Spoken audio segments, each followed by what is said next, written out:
इनके लबे रंगी की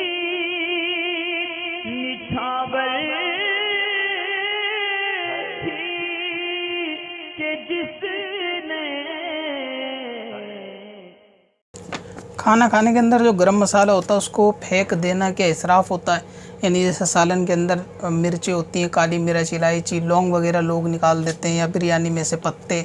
जो हैं वो निकाल देते हैं, तो क्या इसको फेंकना इसराफ़ है या नहीं? असल में किसी भी चीज़ का जब फ़ायदा हासिल कर लिया जाता है तो उसके बाद जो उसका वेस्टेज बचता है ना, यानी उसके बाद जो उसमें से खारिज होने वाली चीज़ें हैं या उसका फ़ायदा लेने के बाद जो उसकी चीज़ बच गई है, तो उसको फेंक देना इसराफ़ नहीं होता। और इसको क्योंकि इसका असल फ़ायदा ले लिया गया होता है, और गरम मसाले का असल फ़ायदा खाने के वक्त उसको खाना नहीं है, बल्कि उसका असल फ़ायदा पकाते वक्त जो है ना सालन या सब्ज़ी वगैरह में डालना होता है। तो अगर उसको सब्ज़ी में डाल दिया गया और सब्ज़ी से उसको यानी शुरू वगैरह तैयार हो गया, उसके जो भी फ़ायदे थे वो फ़ायदे जो है ना सालन के अंदर मिल गए, अब जो चीज़ वेस्टेज बची है उसको निकाल के फेंक सकते हैं, इसराफ़ नहीं होता, बल्कि फ़ायदा लेने के बाद फेंकी गई चीज़ है, तो इसको इस तरीके से फेंक सकते। इसराफ़ इस चीज़ को कहते हैं कि जिसको इस्तेमाल किए बग़ैर और काबिल इस्तेमाल चीज़ को इस्तेमाल किए बग़ैर अगर बर्बाद कर दिया जाए, यानी ये वो चीज़ इस्तेमाल में आ सकती है लेकिन उसको इस्तेमाल में लाए बग़ैर फेंक दिया गया। तो अगर गरम मसाला दुकान से ख़रीद के डायरेक्ट फेंक दिया गया इस एतबार से तो उसको इसराफ़ कह सकते हैं, लेकिन सालन उसका बना लिया गया,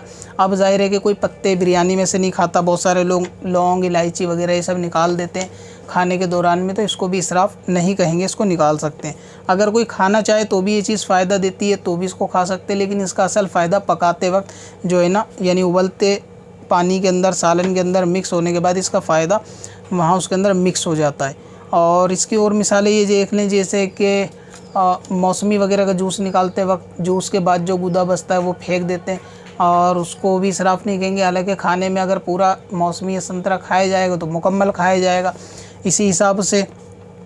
दूसरी चीज़ होती हैं, जैसे चाय की पत्ती है, चाय बना लेने के बाद भी पत्ती बचती है तो उसको फिर फेंक दिया जाता है, तो इसको भी चीज़ को फेंकना नहीं कहेंगे इसराफ़, क्योंकि इस चीज़ से जो है ना फ़ायदा हासिल कर लिया गया है। तो इसी तरह गरम मसालों से जब पकाने के बाद फ़ायदा हासिल कर लिया जाए तो उनको फेंक सकते हैं, और जिन चीज़ों से फ़ायदा भी हासिल नहीं किया गया, ख़रीदी और उसको फेंक दिया गया, डायरेक्ट किसी तरीके से उसको बर्बाद कर दिया गया बिना इस्तेमाल करे, तो उसको आप इसराफ़ कह सकते हैं कि इस सूरत में वो इसराफ़ होगा।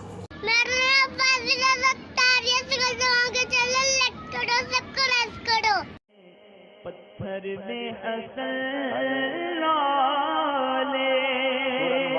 पुरनवार